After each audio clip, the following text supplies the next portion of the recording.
Hello panchayat सहायक साथियों, स्वागत है आपका हमारे नए वीडियो में। उम्मीद करते हैं आप लोग अच्छे होंगे। आज पंचायत सहायक का नियुक्ति हुए लगभग 1 वर्ष से अधिक समय हो गया है। निदेशालय से जो निर्देश आया था पंचायत सहायकों की मूलभूत सुविधाएं के लिए, वो सुविधाएं अभी तक नहीं दी जा रही है। इन सब समस्याओं को देखते हुए प्रतापगढ़ के पंचायत सहायकों ने डीपीआरओ कार्यालय पहुंचकर उनको ज्ञापन सौंपा। आज प्रतापगढ़ के हम सभी पंचायत सहायक यहाँ विकास भवन पर अपनी प्रमुख समस्याओं को लेकर आए हैं और डीपीआरओ महोदय को हमने ज्ञापन दिया। तो डीपीआरओ महोदय ने कहा है कि हम आपके ज्ञापन को एक्सेप्ट करते हैं और जो भी समस्याएं हैं उसको जल्द से जल्द निराकरण कराएंगे।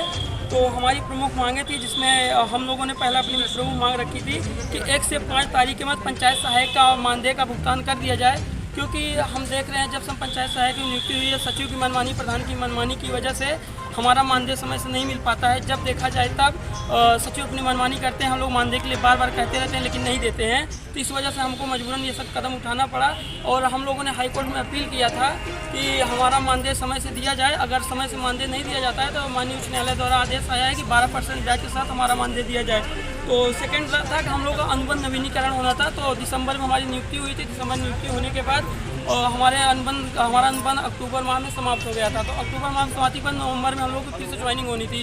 तो प्रशासन की लेट रसीदी की वजह से हम लोगों की ज्वाइनिंग नहीं हो पाई और अब जो अनुबंध चल रहा है तो मार्च चल रहे हैं, अभी बहुत सारी जगहों पर अनुबंध नहीं हुआ है। तो हम लोग चाहते हैं कि अनुबंध में जो भी समस्याएं हो भैया उसका निस्तारण करके हमारा अनुबंध प्रॉपर 11 महीने के बाद जो भी चल रहा है उसको कर दिया जाए।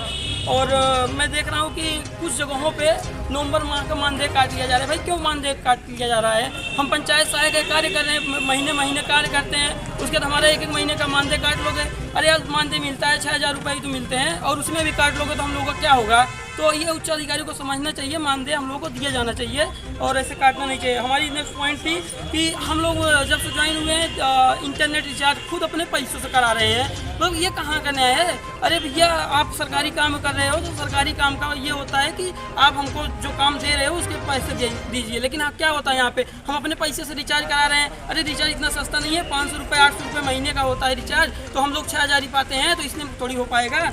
और हमारी नेक्स्ट पॉइंट थी कि हम लोग को सारा काम सिस्टम तो दे दिया गया, हम लोगों को सिस्टम भी ग्राम प्रधान के घर पे रखा हुआ है। ग्राम प्रधान जैसा चाहते हैं वैसा करते हैं। कहीं कहीं तो ऐसा है कि सिस्टम अपने घर में रख लिए ग्राम प्रधान तो देना ही नहीं चाहते हैं, और पंचायत भवन पर रखा है तो पंचायत सहायक को चाबी नहीं दी जाती है। तो ये सब समस्याएं प्रॉपर बनी हुई हैं और जो हम लोग कार्य करते हैं तो मोबाइल के द्वारा भी किया जाता है। तो अधिकतर अगर देखा जाए तो 70 से 80% काम हम लोग मोबाइल के द्वारा ही कर रहे हैं। तो हमको मोबाइल दिया जाए और ये हमारी मांग है कि सभी पंचायत सहायक को हमको सबको मोबाइल दिया जाए, एक एंड्रॉइड मोबाइल मिलना ही चाहिए।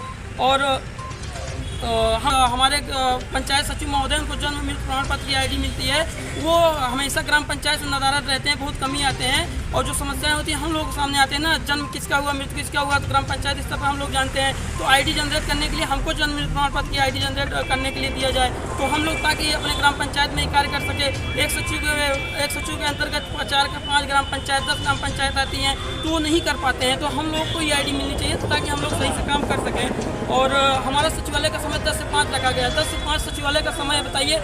और सुबह से लेकर शाम तक वैसे भी हम लोग को परेशान किया जाता है। अगर हम लोग मॉर्निंग में है तो 8 बजे 7 बजे 6 बजे जब देखो तब ग्राम पंचायत लोग आ जाते हैं। रात में भी देखा जाए तो 6-7 बजे 8 बजे जब देखो तब ग्राम पंचायत लोग आ जाते हैं। फिर भी हम लोग 10 से 5 अपनी ड्यूटी कर रहे हैं, लेकिन अगर कहीं बाहर चले जाते हैं तो कोई भी अगर जांच करने आता है तो तुरंत कार्रवाई कर दी जाती है, कारण बताओ नोटिस दे दिया जाता है, जबकि ऐसा नहीं करना चाहिए। एक बार पंचायत सहायक से प्रॉपर बात कर लें उसके बाद ही ऐसा करें।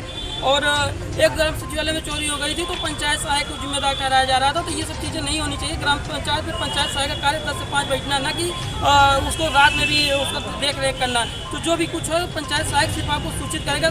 सभी ग्राम प्रधान और पंचायत सचिव को निर्देशित किया जाता है कि आप सब इसका विशेष ध्यान रखें कि पंचायत सहायक सिर्फ सूचित करेगा, लेकिन आपको करना है FIR आपको जाके करना है, ना कि पंचायत सहायक करेगा। उसका काम सिर्फ सूचित करना है। और मैं देखता हूँ सफाई कर्मी इतने सारे हैं कि ग्राम पंचायत 4-4 5-5 सफाई कर्मचारी होते हैं, फिर भी वो अपने मस्त हैं, उनको काम ही नहीं समझ में आता है। अरे कम से कम आप आइए ग्राम सचिवालय में आइए, एक बार साफ सफाई भी कीजिए। तो आप लोगों मतलब समस्त सफाई कर्मचारी को बोलना चाहते हैं कि एक आध लोग ग्राम सचिवालय में भी ड्यूटी दे दिया करिए। और अभी भी 1,75,000 रुपये का बजट आया था हम लोगों के पंचायत सहायकों के लिए। तो बोला गया था कंप्यूटर सिस्टम होंगे, सोलर पैनल्स होंगे, उसके बाद चटाई वगैरह होगी, अलमारी होगी और कुर्सी होगी, मेज होंगे।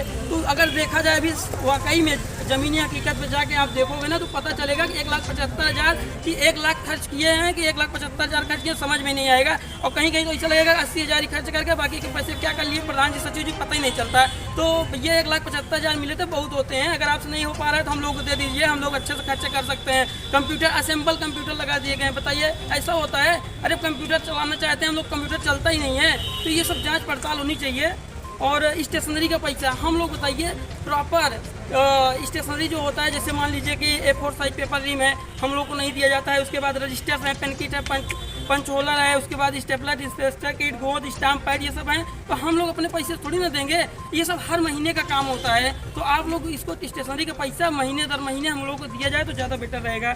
और वहाँ पे सचिवालय से हम लोग के लिए, वहाँ निदेशालय से हम लोग के लिए आदेश आ गया कि डोंगल हम लोगों को लगाना है, और या तो पंचायत सचिव लगा सकते हैं। लेकिन मैं देख रहा हूँ डोंगल लगाने के लिए ठेका लेके बैठे हैं, बाहरी लोग भेज देते हैं। अरे क्या मतलब फिर पंचायत सहायक लोग बाहरी वाले ही लगाएं आके डोंगल, बाउचर कहीं से बनाएंगे, डोंगल आके ग्राम पंचायत लगाएंगे, ऐसा थोड़ी ना होता है। अगर हमको कार्य दिया गया है तो हमको ही करना है ये कार्य, तो पंचायत सचिव करें, तो डोंगल हमारे माध्यम से लगना चाहिए। अगर बाहर से कोई भी व्यक्ति आता है डोंगल लगाने तो कदापि हम लोग घुसने नहीं देंगे, सख्त हिदायत दे रहे हैं। इसके लिए हम FIR तक करने के तैयार हैं। तो जो भी प्राइवेट कंपनी के लोग हैं डोंगल वगैरह की जिम्मेदारी लिए हैं, भैया आप लोग सावधान हो जाइए, और नहीं तो हम लोग अब कदापि नहीं बख्शेंगे।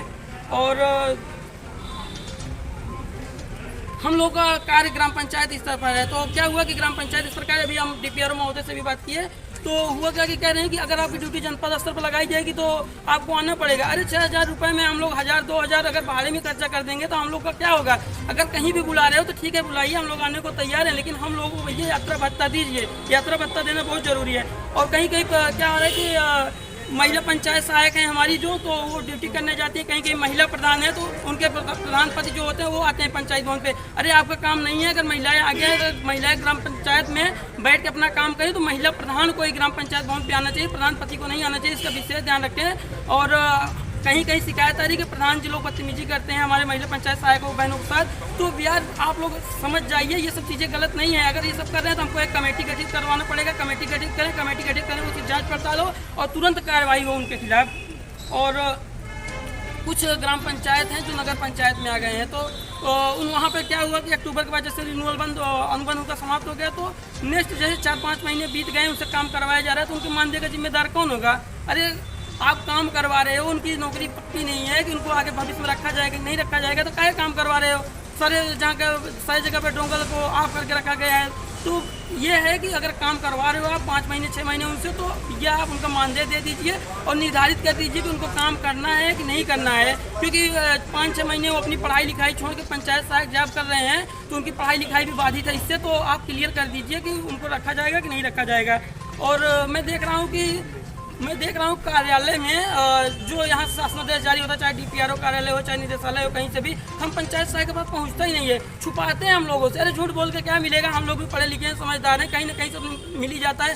अब पता चला शासनादेश 17 तारीख को जारी हुआ है, मिल रहा है 1 महीने बाद, तो उस शासनादेश का क्या मतलब है? तो हम लोग को शासनादेश समय पर मिले, हमारी यही मांग है। और अब यही हम चाहते हैं कि हम लोग को जो पंचायत सहायक है भैया समय से मान दे दीजिए, 6,000 पाते हैं हम लोग, समय से मान दीजिए, हम लोग अपना आराम से काम करेंगे। और भी जो ग्राम पंचायत है तो हम लोग अपना अच्छे से काम करेंगे। बाकी हम लोग की यूनिटी बहुत अच्छी है, हम लोग यहाँ पे इसमें बहुत सारे 17 ब्लॉक के लोग आए हुए हैं, तो हम लोग यही कह रहे हैं कि अपने यूनियन परिवार को बना के रखें। हमारा यूनियन ही हमारी ताकत है, और भविष्य में हम लोग अगर एकजुटता के साथ रहेंगे तो जो भी समस्याएं उसका सामना करेंगे। और ठीक है, पंचायत सहायक परिवार जिंदाबाद।